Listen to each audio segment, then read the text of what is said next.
রব্বুল আলামিনের কুদরত, আল্লাহ রব্বুল আলামিন যে সমস্ত ক্ষমতার মালিক, এই আল্লাহ রব্বুল আলামিনের এই ক্ষমতার উপর আমরা ঈমান আনব। আর সব বস্তু আমরা নিজেই করার চেষ্টা করব না। আমাদের উপরে যতটুক দায়িত্ব আছে আমরা ততটুক দায়িত্ব পালন করে বাকিটা আমরা আল্লাহ রব্বুল আলামিনের সুপর্দ করে দেব।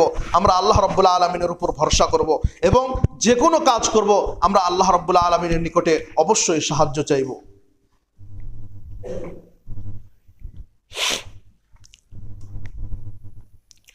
আলহামদুলিল্লাহ ওয়াহদা ওয়াসসালাতু ওয়াসসালামু আলা মান লা নাবিয়্যা বা'দা, আম্মা বা'দ। সম্মানিত উপস্থিতি, আমরা বলছিলাম যে মানুষের দুইটি ক্যাটাগরি বলার পরে আল্লাহ রাব্বুল আলামিন তৃতীয় ক্যাটাগরি বললেন যে যারা ধৈর্য ধরেছে। এবং ধৈর্যর কথাও বললাম যে আপনাকে মুখ বন্ধ করে চুপ থেকে কোনো মানুষকে নালিশ না করে ধৈর্য ধরার নামই হচ্ছে ধৈর্য। আপনি সব সময় কান্নাকাটি করতেছেন, চিৎকার করতেছেন, অনেক বাজে ধরনের কথা বলতেছেন, এটি আপনি ধৈর্য ধরলেও আল্লাহ রাব্বুল আলামিনের কাছে এটি ধৈর্য হিসেবে গণ্য হবে না। যারা ধৈর্য ধরেছে ওয়ামিলুস সালিহাত এবং নেক কর্ম করেছে, উলাইকা লাহুম মাগফিরাতুন ওয়া আজরুন কাবীর, এবং তাদের জন্য রয়েছে ক্ষমা এবং মহা প্রতিদান। তো সম্মানিত উপস্থিতি, আমরা বুঝতে পারলাম যে মানুষের জীবনে যেই ধরনেরই কষ্ট আসুক না কেন মানুষকে অবশ্যই সহ্য করে নিতে হবে। এবং মানুষকে আল্লাহ রাব্বুল আলামিন এইভাবেই বানিয়েছে যে মানুষের অবস্থা চিরদিন এক থাকবে না। মানুষের অবস্থা চিরদিন এক থাকবে না। আজকে সুখ তো কালকে দুঃখ, কালকে দুঃখ তো আজকে সুখ। কিন্তু আমাকে আপনাকে অবশ্যই মনে রাখতে হবে, আমার উপর সুখ আসুক বা আমার উপর দুঃখ আসুক, এটি আমাদেরকে মনে রাখতে হবে যে অবস্থা আমার চিরদিন থাকবে না। অবশ্যই এই অবস্থা আমার বদলে যাবে, অবশ্যই আমার এই অবস্থা বদলে যাবে। আল্লাহ রাব্বুল আলামিন আরো অন্য জায়গা বলেন যে ওয়াইদা আনআমনা আলাল ইনসানি আ'রাদা ওয়া নাআ বিজানিবিহি।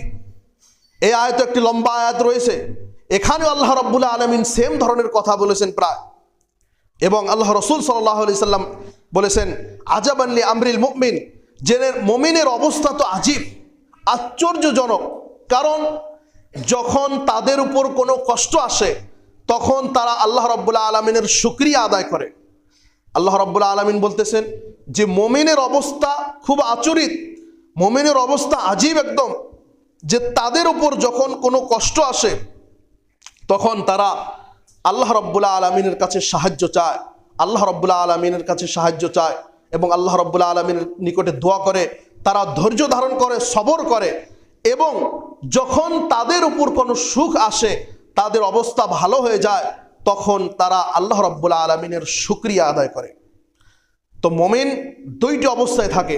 এই জন্য আপনি দেখবেন যার ভিতরে পরিপূর্ণ ঈমান রয়েছে সে কখনো সুসাইড বা আত্মহত্যা তো করবেই না, বরং তার আত্মহত্যার কখনো খেয়ালও আসবে না। কারণ একজন মুমিন বান্দা এই কথাটি ভালোভাবে জানে যে দুনিয়াটাই সব কিছু না। আমি একটি বস্তু পাওয়ার জন্য অনেক কষ্ট করেছি, অনেক মেহনত করেছি, তারপরেও দেখা গেল সেই বস্তুটি আমি পেলাম না, তাহলে আমাকে ভাবতে হবে নিশ্চয় এর মধ্যেই কল্যাণ রয়েছে, নিশ্চয় এর মধ্যেই কল্যাণ রয়েছে, এই বস্তুটি না পাওয়ার মধ্যেই আমার কল্যাণ রয়েছে, এটি আমাকে সবর করতে হবে। এবং আল্লাহ রাব্বুল আলামিনের ব্যাপারে আমাদেরকে এটি ধারণা রাখতে হবে যে আমি এই বস্তুটি পেলাম না, কিন্তু হতে পারে যে আল্লাহ রাব্বুল আলামিন এই বস্তুটির থেকে ভালো বস্তু আমাকে আল্লাহ রাব্বুল আলামিন দান করে দিবেন, প্রতিদান হিসাবে আল্লাহ রাব্বুল আলামিন আমাকে দিবেন। এই জন্য হাদিসে কুদসি আল্লাহ রাসূল সাল্লাল্লাহু আলাইহি সাল্লাম বলেছেন, আল্লাহ রাব্বুল আলামিন বলেন যে বান্দা যেইভাবে আমার বিষয় ধারণা করে আমি তার সাথে সেইভাবে হয়ে যাই। মানে আমরা মনের ভিতরে যে ধারণাটা করি এই ধারণাটাও একটি দুয়ার মতো।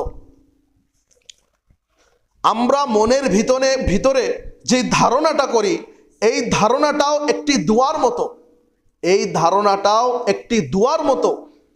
তো তাহলে একজন মুমিনের জন্য কর্তব্য হলো যে সে সব সময় আল্লাহ রাব্বুল আলামিনের ব্যাপারে ধারণা করবে, সে সব সময় আল্লাহ রাব্বুল আলামিনের ব্যাপারে ভালো ধারণা রাখবে, খারাপ ধারণা রাখবে না।